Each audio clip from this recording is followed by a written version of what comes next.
देखो जरा एक क्वेश्चन जो है ये 2 नंबर का क्वेश्चन पूछा जाता है कि समजातीय श्रेणी क्या है ना।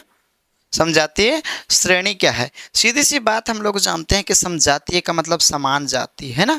मतलब एक ही बिरादरी के लोग, एक ही घराने के लोग, समझ पा रहे हो? जैसे मैं आधा हूं तो अगला भी क्या होना चाहिए? आधा होना चाहिए, है ना। मतलब हम लोग क्या है, समजातीय श्रेणी का हो गए, है ना। तो सीधी सी बात हमें जानना है कि समजातीय श्रेणी क्या है। मैं कह रहा हूँ ये 2 नंबर के क्वेश्चन आता ही आता है ना। अब प्रत्येक बार कोई जरूरी नहीं कि प्रत्येक बार पूछे, लेकिन ये इंपॉर्टेंट क्वेश्चन में से एक है, ठीक है। इस चीज को देखो, समझने के लिए क्या आप रटोगे? रट्टू तोता नहीं बनना है ना। आपको बनना है पैरोट।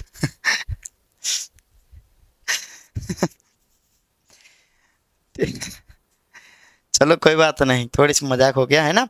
देखो समझाती श्रेणी का मतलब सीधी सीधी कि एक ही घर के होनी चाहिए। सीधी सी बात देखो क्या है, दो या दो से अधिक क्रमागत कार्बनिक यौगिक, है ना। जो क्या होना चाहिए? एक ही घराने के होना चाहिए। मतलब जिसका प्रक्रियात्मक समूह एक हो। प्रक्रियात्मक समूह का मतलब आप लोग जानते होंगे, CL, BR, I। समझ पा रहे हो कि नहीं? OH, ये सब क्या है? वो COH, जो OOH, ये सब क्या है? प्रक्रियात्मक समूह है कि नहीं है? तो दो या दो से अधिक, ठीक है।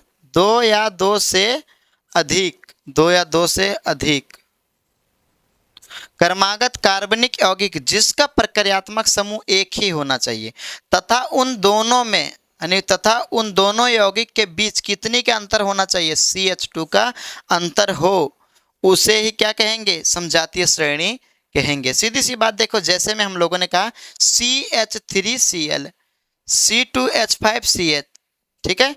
अब सीधी सी बात मैं कहना चाहूंगा कि देखो, क्या प्रक्रियात्मक समूह की सिर्फ बात हो रही है? क्या ये प्रक्रियात्मक समूह एक ही है कि नहीं?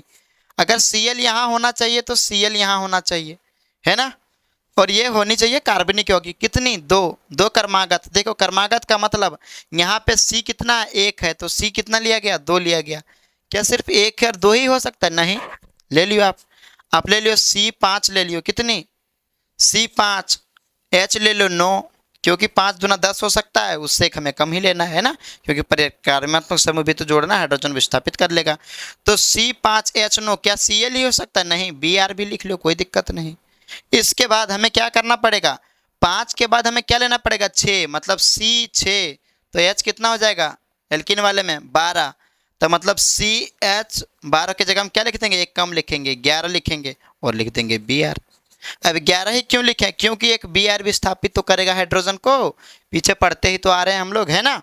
तो इन दोनों के बीच में जो अंतर हो जाएगी, अंतर का मतलब घटाव, अगर इन दोनों के बीच अगर अंतर होगी तो कितना आना चाहिए? CH2 का आना चाहिए इन दोनों के बीच। CH2 देखो कैसे आएगा। चलो इसमें इसको घटाएंगे, बड़े वाले में छोटे को घटाते हैं कि नहीं? देखो C2H5Cl में क्या घटाएंगे? C1H3Cl, बड़े वाले में घटा के माइनस कर देते। देखो Cl और Cl घट गया तो जीरो, मतलब जीरो हो जाएगा कि नहीं? जीरो मतलब कुछ नहीं, ठीक है। H5 में H3 चला जाएगा तो कितना बचेगा? H2। C2 में C1 चला जाएगा तो क्या बचेगा? C1, मतलब कि C1 को मतलब कुछ नहीं, तो क्या बचा? CH2। क्या इन दोनों के बीच में किसकी अंतर आ रही है? CH2 की अंतर आ रही है। अब देखो C5H9 Br, C6H11 Br, मतलब क्रमागत का मतलब C5 के बाद C6। हमें हाइड्रोजन से लेना देना है क्या? नहीं। किससे लेना देना है? कार्बनिक यौगिक का जो कार्बन होना चाहिए। 5 के बाद कितनी? 6। अब देखो इन दोनों में बड़े में हम छोटे घटा के देखेंगे कि आगे आ रहा है कि नहीं आ रहा है। ठीक है, देखो C6H11 और Br, ठीक है। अब घटाएंगे C5H9 और Br, क्या Br कट गया? H11 में H9 गया, कितना बचा? 2। C6 में C5 गया, मतलब H2 बचा। C6 में C5 गया, कितना बचा? 1 C। क्या CH2 आ गया? आ गया। तो इस प्रकार के क्रमागत कार्बनिक यौगिक को जिसका क्या होना चाहिए? दोनों का प्रक्रियात्मक समूह, मतलब यहाँ भी Cl यहाँ भी Cl। देखो क्या दो ही हो सकता है? क्या नहीं भाई, और हो सकता है, तुम लिख सकते हो, कोई दिक्कत नहीं है। देखो हमने ले लिया C4, H हम कितना लेंगे? 4 दूना 8, इसका कितना जगह? 7। क्या सिर्फ एल्कीन का ही ले सकते हैं क्या? नहीं, तुम एल्केन समूह का भी लिख सकते हो। देखो 4 दूना 8 और 2 ज़्यादा 10, है ना। 10 में से 1 घटा दो 9। यहाँ पे अब लिख लो, क्या Cl ही लिखेंगे कि आई भी लिख सकते हैं? आई नहीं तो तुम OH भी लिख सकते हो, एल्कोहल वाला भी लिख सकते हो, कोई दिक्कत वाली बात नहीं है। ठीक है।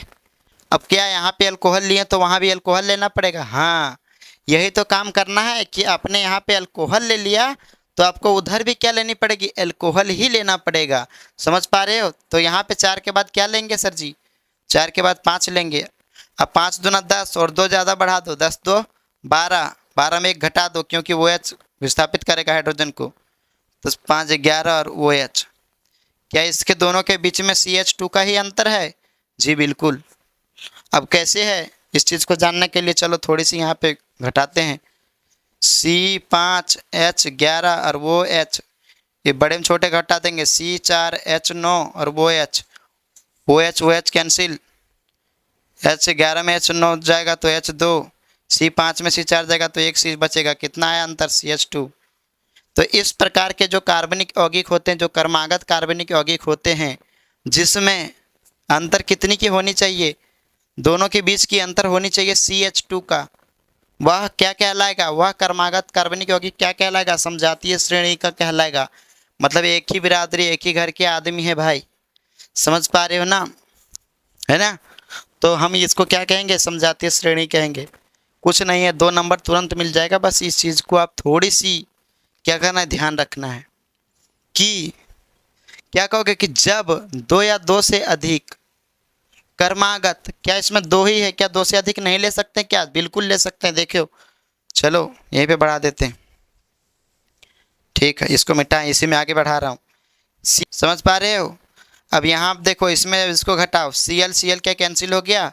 H7 में H5 जाएगा तो कितना बचेगा? H2। ठीक है। अब C3 में C2 जाएगा तो कितना बचेगा? 1 C। मतलब क्या दोनों के बीच में कितना अंतर आ गया? CH2। क्या अब नहीं बढ़ेगा? अब भी बढ़ सकता है, तुम और बढ़ा सकते हो, कोई दिक्कत नहीं है। जैसे C4 H हो जाएगा 9 और हो जाएगा Cl, इन दोनों के बीच में भी अंतर कितना आएगा? CH2 आएगा। समझ पा रहे हो?